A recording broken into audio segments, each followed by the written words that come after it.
You know, we use it literally every single day, but have you ever stopped to think about how Google search actually works?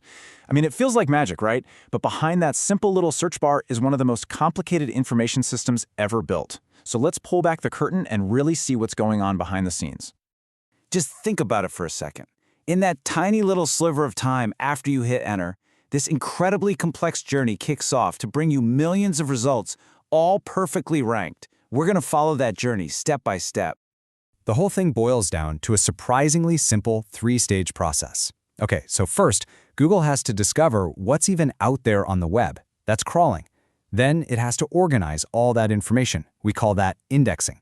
And finally, it delivers the most relevant result right to you. And that last part is serving. All right, let's dive into stage one, crawling. You should really think of this as a constant, ongoing discovery mission, like sending out explorers into the wild, ever-changing landscape of the internet. So who are these explorers? Well, they're automated programs called crawlers, or sometimes spiders. And their job is simple, but it is absolutely enormous. They just navigate the web by following links, constantly finding out what's new, what's changed, and what's out there. And you know, this whole process isn't random. The crawlers don't just start wandering aimlessly. Nope, they begin with a massive list of known, reputable web pages. And then they branch out from there, following every single link they find to explore deeper and deeper, kind of like a spider building out its web. So how do they find their way around? Well, mostly by following the links they discover.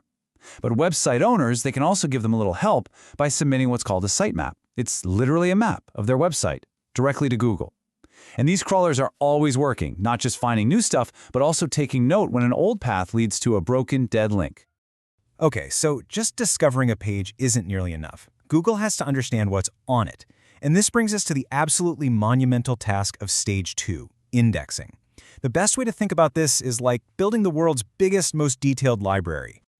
So indexing is the whole process of analyzing every single page a crawler finds, the text, the images, the videos, all of it, and then storing that information in a gigantic database called the Google Index. It's like creating an incredibly detailed library card for every single web page on the entire internet. And this analysis, it goes deep. I mean, really deep.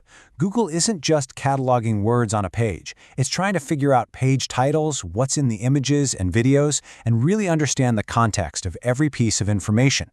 The whole goal is to figure out what a page is truly about. Now, a super important part of keeping this giant library tidy is dealing with duplicates, because the web is full of them. So during indexing, Google actually identifies all these copies and prioritizes the original authoritative version, which is known as the canonical page. This is huge because it prevents clutter and keeps our search results nice and clean. And that brings us to the final stage, the one we all see every single day, serving results. This is where all that hard work of crawling and indexing totally pays off, delivering that ranked list of answers right to you. Okay, let's just clear up a huge misconception right away.